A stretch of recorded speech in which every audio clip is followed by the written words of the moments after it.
Buenas tardes, mi nombre es Nolisa Leida Costa Morales, estudiante de 10º semestre del programa de Ingeniería Electrónica. El día de hoy les vengo a hablar de mi propuesta de grado, la cual se basa en el desarrollo de un sistema de telemetría de bajo costo para el monitoreo en tiempo real de los componentes de una instalación solar fotovoltaica. Una de las finalidades de este proyecto es fomentar el uso de las energías renovables, especialmente las energías fotovoltaicas, ya que con este sistema de monitoreo remoto se da solución a la principal falencia de las instalaciones de tipo aisladas, ya que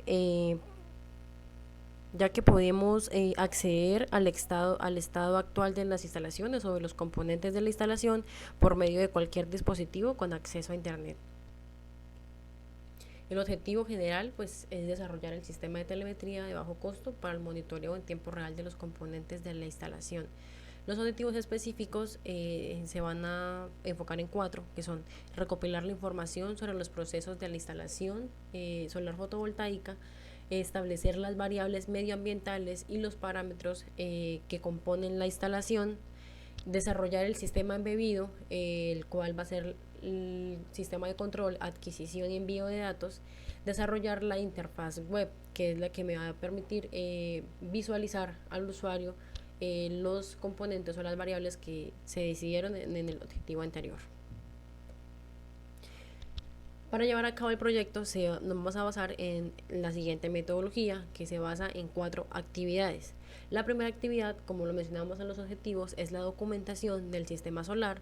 La segunda actividad vamos a enfocarnos en la selección de las variables y los parámetros que vamos a medir en el sistema de monitoreo. La actividad número 3 nos vamos a enfocar en el desarrollo del sistema embebido. Y por último, la actividad 4 sería el diseño y la puesta en marcha de la interfaz web. Entonces, para la actividad número 1, que es la documentación del sistema solar fotovoltaico, vamos a tener en cuenta 2 tareas. La tarea número 1 es realizar la caracterización de los elementos de la instalación solar. Y la número 2 es hacer la revisión de la ingeniería de detalle aplicada al proyecto. Entonces vamos a ver el desarrollo de cada una de estas tareas. La caracterización del módulo solar. Muy bien, entonces empezamos por las características de los paneles solares, que son los que componen el módulo solar de esta instalación. Una de las principales características es el coeficiente de temperatura, ya que gracias a este podemos calcular la pérdida en potencia que tendrían los paneles solares por aumento de temperatura. Otro punto importante es el punto máximo de potencia. Los paneles solares tienen una curva característica de intensidad versus tensión, en la cual tenemos como producto el punto máximo de potencia en la que trabajan estos paneles. Acá podemos verlo de forma más gráfica, intensidad versus corriente en condiciones óptimas, y como resultado tenemos el punto máximo de potencia. Las características de los paneles que se van a usar en la instalación están acá en esta tabla. Podemos ver la marca, el modelo, la potencia máxima y, como les mencionaba, el punto máximo de corriente y punto máximo de voltaje de los paneles. Tenemos también la corriente en cortocircuito y el voltaje en circuito abierto. Entonces ahí está la tensión máxima y la temperatura. La caracterización de la batería. Bueno, una de las características más importantes en las baterías, o el factor más importante, es la vida útil de las baterías, ya que esta se ve afectada directamente por las profundas descargas que se realizan en estas baterías. Es por eso que es muy importante tener en cuenta la velocidad de descarga y la profundidad de la carga de las baterías, porque influyen directamente en la vida útil de estas. Es por esto que este sistema, esta variable, digamos, de voltaje de la batería, es muy importante tenerla monitoreada, porque nos permite tener un control de qué tan profunda o qué tantas descargas ha tenido esta batería. La caracterización del inversor. Bueno, el voltaje de entrada va a depender del acumulador. En este caso hacemos referencia a las baterías. Las hay de 12, 24 y 48 voltios. El voltaje de salida pues está normalizado a 230, pero acá utilizamos también 110 voltios, que es a lo que se manejan la mayoría de los electrodomésticos en Colombia. La estabilidad de voltaje, salida entrada, perdón, la capacidad de sobrecarga, la eficiencia energética. Bueno, estas son varias de las características que se deben tener en cuenta en un inversor para que funcione correctamente. La temperatura, como vemos en el último, tiene que funcionar de manera correcta en un rango especificado de temperatura. La configuración del módulo solar. Bueno, los paneles que vamos a utilizar son paneles con configuración de 18 voltios, están conectados en paralelo, y aquí en la configuración final, la tabla número 2, podemos ver cuál sería el voltaje final, la corriente final y la potencia final de estos paneles. La configuración de la batería, bueno, para este sistema no se van a utilizar muchas baterías, es más, solo se va a usar una batería, por lo tanto el sistema estaría condicionado a los 12 voltios, que es la salida de esta batería. Para la actividad número 2 vamos a tener en cuenta 3 tareas. La tarea número 1 es identificar los parámetros a medir y monitorear por el sistema. La tarea número 2 es identificar las variables medioambientales en donde está ubicada la instalación, porque dependiendo de la ubicación de la instalación, pues tendremos que ver qué variables ambientales son más importantes o más características, más sobresalientes que otras.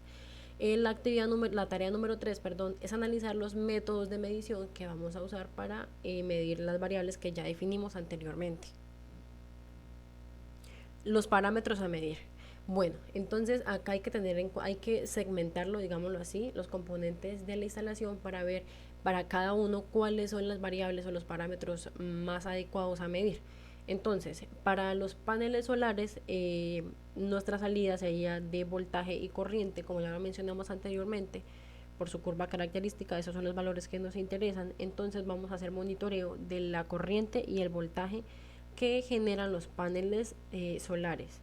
Para las baterías, el nivel de carga, como ya lo había mencionado, de las baterías es muy importante, por lo tanto se va a monitorear el nivel de carga de la batería del sistema. Los parámetros del inversor, vamos a verificar la salida del inversor, por lo tanto entonces el sensor en alterna me va a medir la salida del inversor para verificar que realmente sea el parámetro o la salida que se desea. Y las variables medioambientales se van a tener en cuenta la temperatura y la irradiancia. La temperatura, porque es un factor importante que afecta a los paneles y al inversor, es decir, en condiciones de temperaturas muy altas no funcionan al 100% de eficiencia.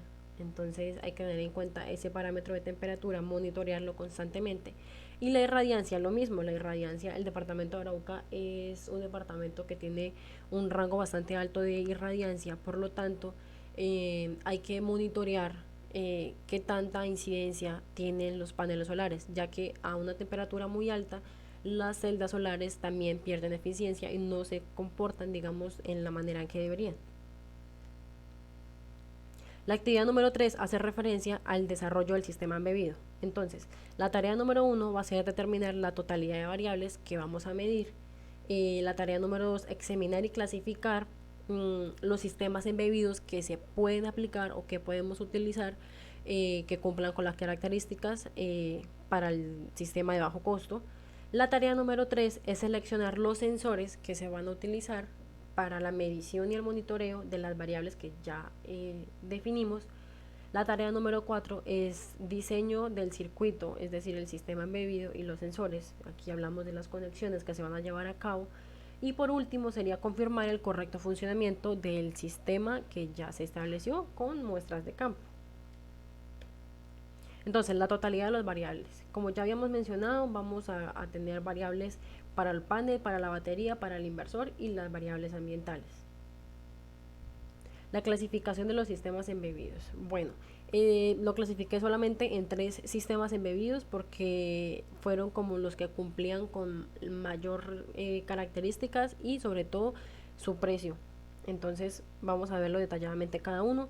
Empezamos con la placa Arduino. Esta es una placa de desarrollo que tiene muy buenas características, tiene una alimentación de 5 voltios, tiene unas entradas análogas bastante amplias, digámoslo así, tiene bastantes, lo cual es favorable para nuestro sistema porque Como lo veíamos en la totalidad de variables, tenemos al menos unas 6 variables a medir, por lo tanto ya serían 6 entradas análogas que tenemos que tener en cuenta en nuestra placa de desarrollo.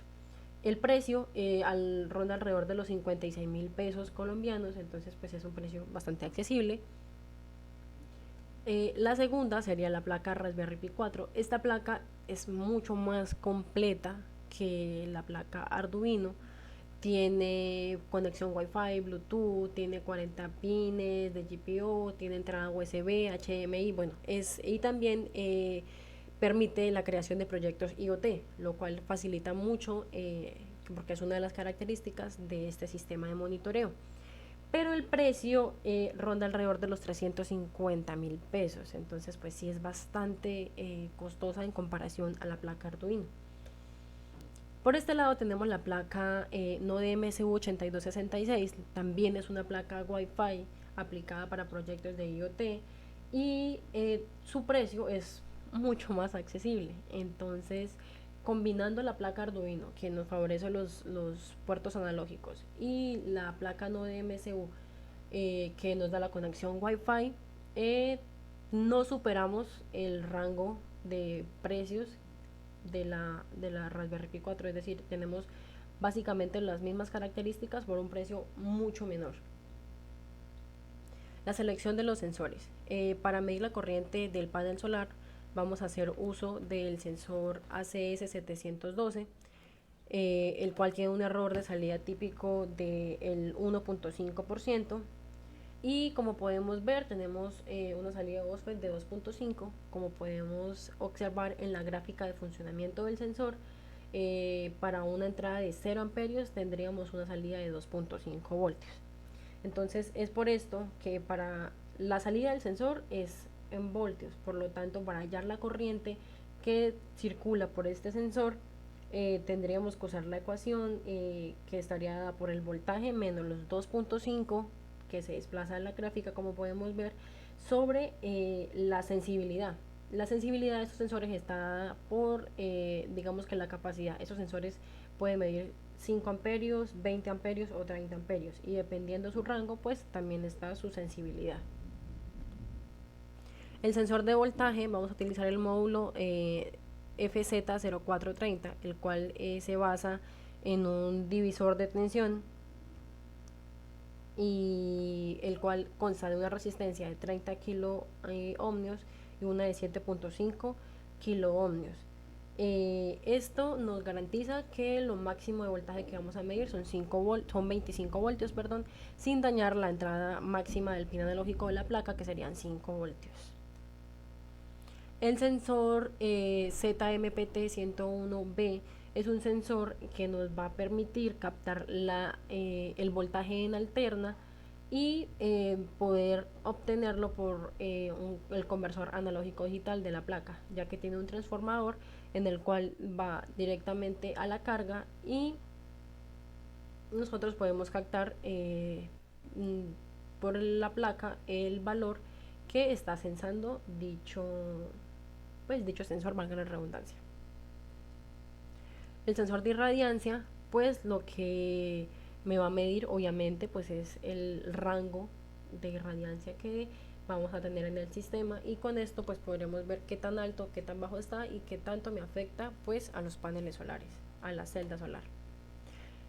El sensor de temperatura. Se implementó una sonda DS18B20 porque tiene un rango de error, como podemos ver, bastante bajo, es decir que funciona bastante bien, y para los rangos de menos 10 grados centígrados a 85 grados centígrados tenemos un porcentaje de más o menos 0.5 grados centígrados, lo cual pues es bastante accesible o bastante cierto y nos funciona muy bien.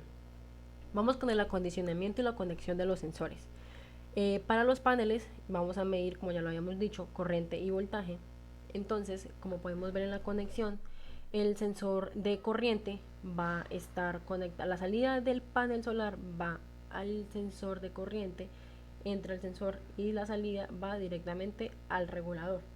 El sensor de voltaje pues se conecta en paralelo a la salida del panel, positivo y negativo. De esta manera obtendremos el valor de corriente que circula por el panel y el voltaje.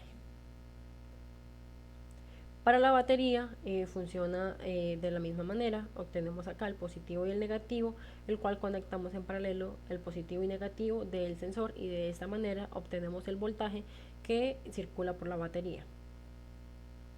La conexión del sensor de irradiancia va conectado directamente a un pin analógico de nuestra placa, positivo y negativo 5 voltios y GND. La conexión del sensor de temperatura se va a hacer directamente en la placa Node MCU, no se va a hacer en Arduino sino en la placa Wi-Fi. Y este sensor tiene una característica, y es que se debe conectar con una resistencia en pull-up con el pin DQ. Esta resistencia, el valor de esta resistencia está dado por la longitud del cable, y se utiliza un FET de drenaje abierto que se comporta como una compuerta AND. Entonces esta es la razón por la cual hay que hacer esta configuración. El esquema general de las conexiones quedaría de esta manera. La placa Arduino es la encargada de recibir todos los datos de los sensores. Como podemos ver, el panel solar, entonces obtendríamos valor analógico a 0 y a 1 de la corriente y el voltaje. Luego tendríamos el valor de la batería, el valor del inversor y el valor del voltaje que nos genera el sensor de irradiancia. Estos datos los enviamos por el puerto serial, por comunicación serial, a la placa Node MCU, la cual recibe los datos de los sensores mencionados anteriormente y los envía a una base de datos junto con el valor que detecta directamente ella con el sensor de temperatura.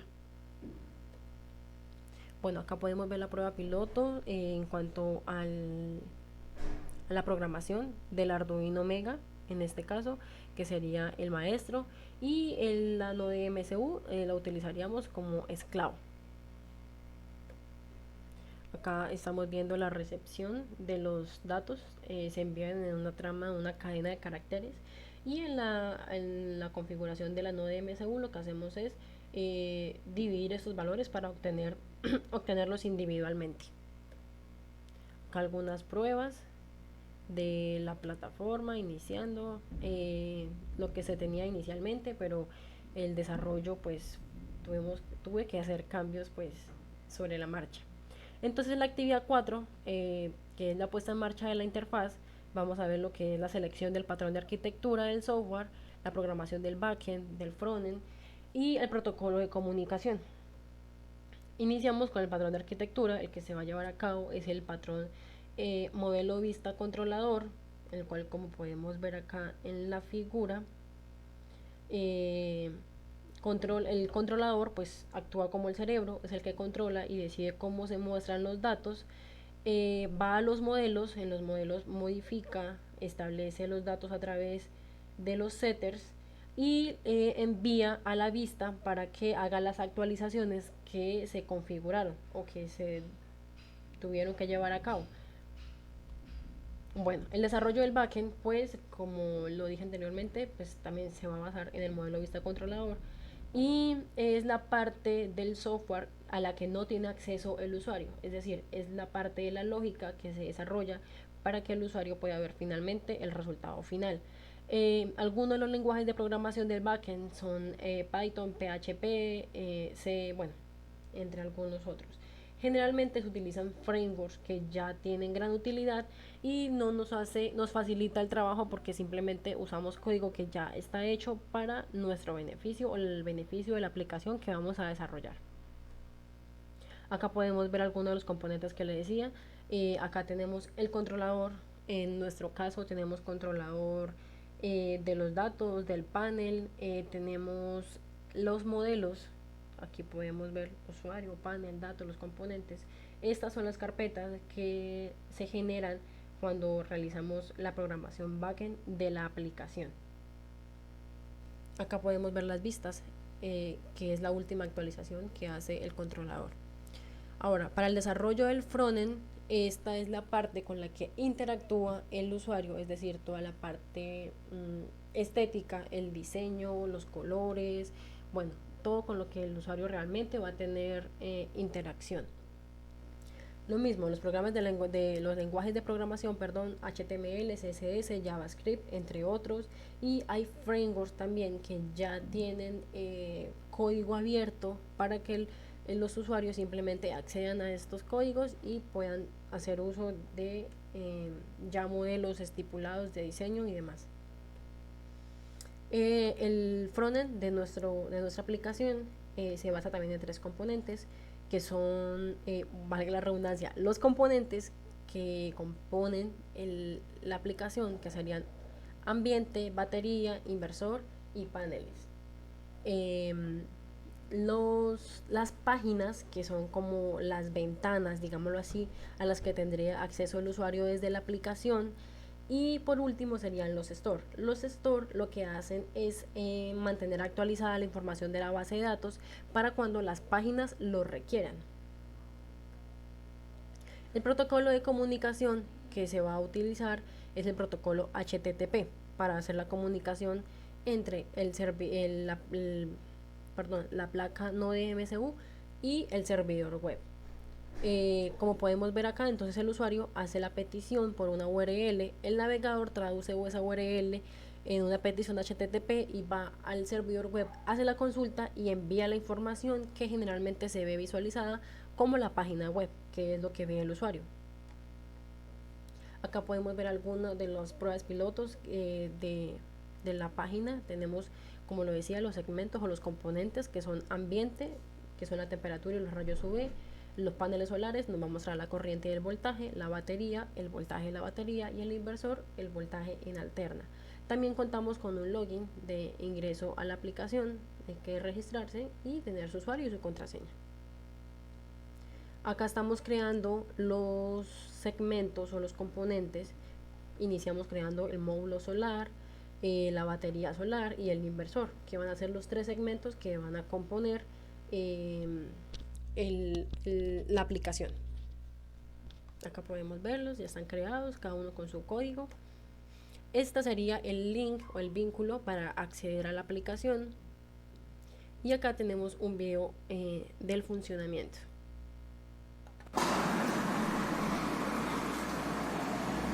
El sistema cuenta con 2 paneles solares. A este costado podemos ver que el sistema está diseñado para alimentar un televisor y un decodificador. Aquí tenemos la parte que componen, que es el regulador, el inversor y la batería. Muy bien, entonces nuestro sistema está implementado justamente en esta parte del sistema. Acá podemos ver el Arduino Mega, que es el encargado de recibir los datos de los sensores, que son los que tenemos acá. Este sensor es el sensor del inversor, el que nos capta el voltaje en alterna. Si nos damos cuenta, esta conexión, que es esta, viene acá directamente a este enchufe que viene la salida del inversor, y es el que nos va a detectar los 110 voltios que se supone que tienen que estar saliendo del sistema. El siguiente sensor es el sensor de corriente de los paneles. Como se pueden dar cuenta, viene conectado directamente acá donde dice positivo y negativo de los paneles. Entonces él me va a leer la corriente, es decir, este cable negro que viene acá, viene directamente de los paneles, hace la entrada al sensor y se devuelve a el inversor para leer la corriente de los paneles. Este es el voltaje. Qué pena, en el momento que hice la toma del video me confundí, y cuando señalo el dispositivo de color verde, pues es el regulador, sino que pues tal vez en el afán del momento no llega directamente al inversor, sino es al regulador.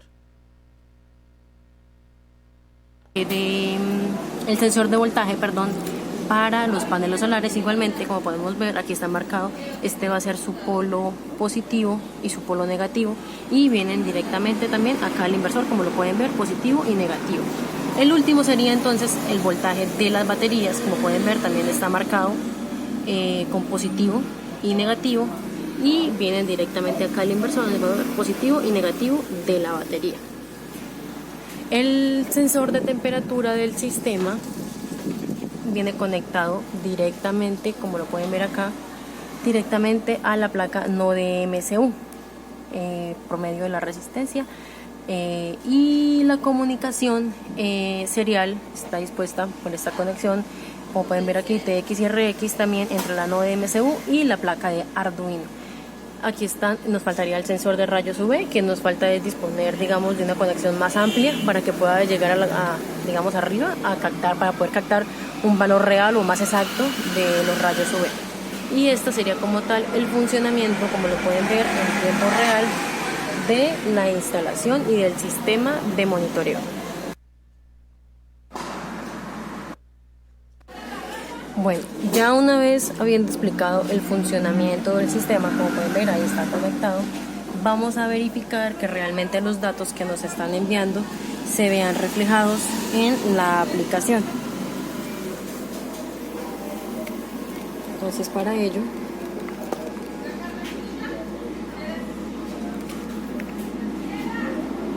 vamos a ir a la aplicación y vamos a verificar los valores de voltaje, de la batería, de los paneles y de los demás componentes. Pero para verificarlo también, no solamente en la aplicación, sino para verificar que el sensor esté leyendo correctamente los valores, vamos a ir, ya está el puerto, vamos a verificar en nuestro monitor serial los valores.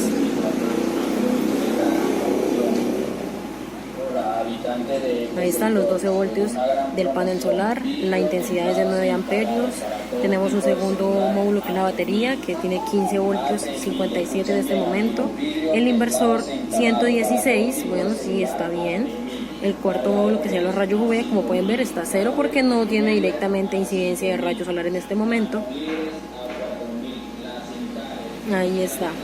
Entonces verificamos que realmente sí se están dando estos valores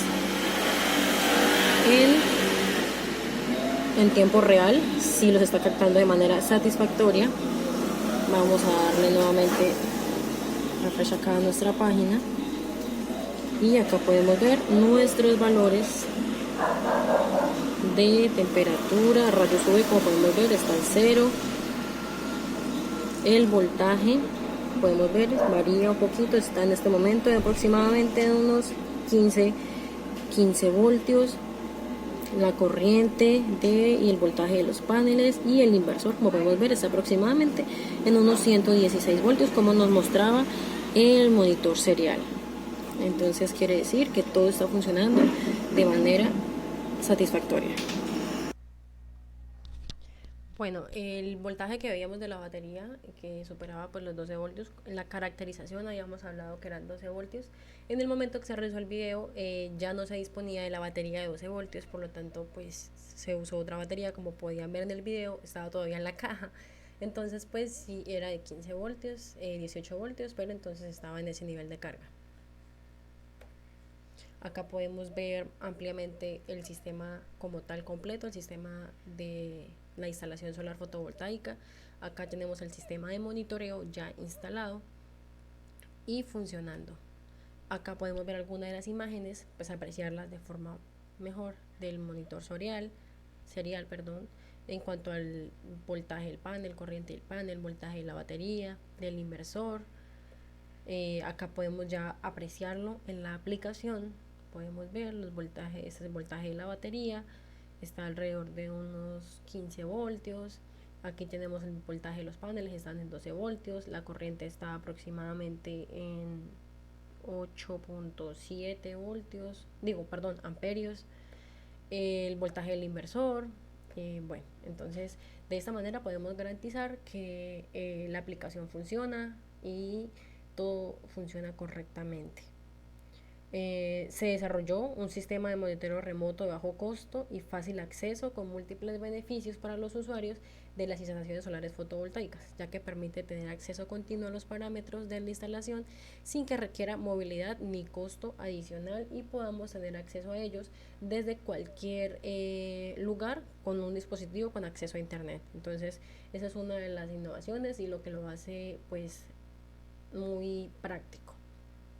La implementación del sistema en tiempo real con la aplicación web es una potencial herramienta que incrementa la funcionalidad e innovación de las tradicionales instalaciones solares fotovoltaicas gracias a su interfaz gráfica que facilita de gran manera el monitoreo en el mantenimiento, perdón, preventivo y correctivo de las instalaciones aisladas, ya que brinda un diagnóstico efectivo de las posibles fallas. Esta es una herramienta muy útil incluso en donde realiza la instalación solar. Muchos estaban interesados en el sistema, me decían que si se podía implementar, si se podía vender a todas las instalaciones, se le podía incorporar porque les parecía muy útil, por lo que les digo, del fácil acceso a los valores del comportamiento de los componentes, y les ahorraba pues mucho tiempo también. Bueno, muchas gracias.